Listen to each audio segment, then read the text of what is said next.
10 seconds. Stabilizing. Hibernation activated.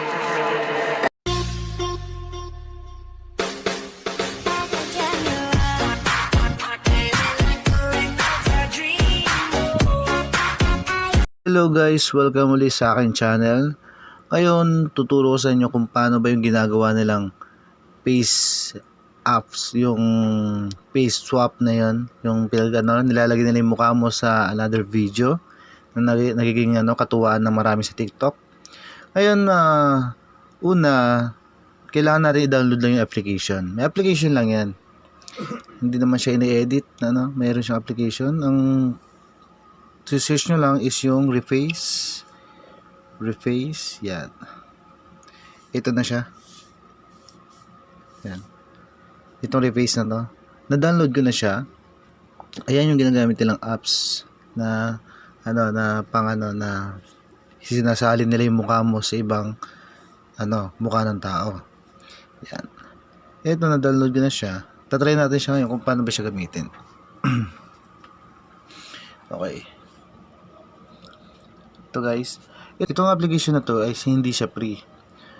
Pwede mo siyang mag-subscribe ka sa kanya at meron siyang monthly payment or 1 year payment.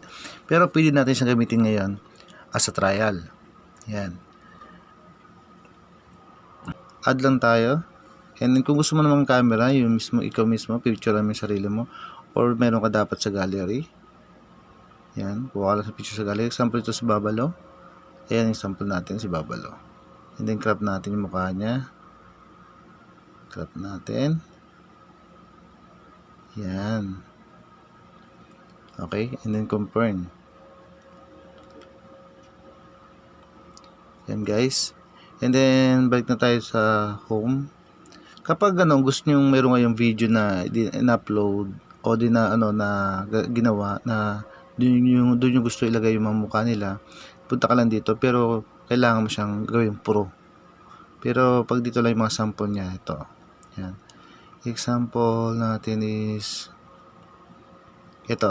Ang ito na mga girl na to na Japas yan. And then use this one. Yan. Yun. Degenerate niya na.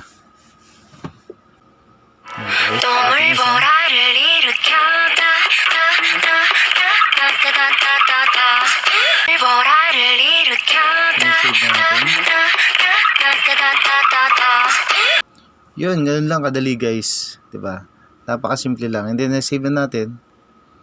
Makikita natin yan dito sa ating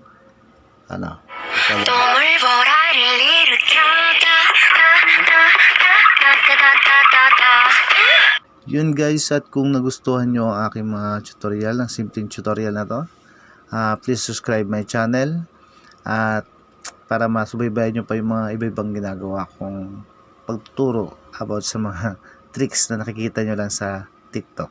Yan. Thank you guys. Bye-bye.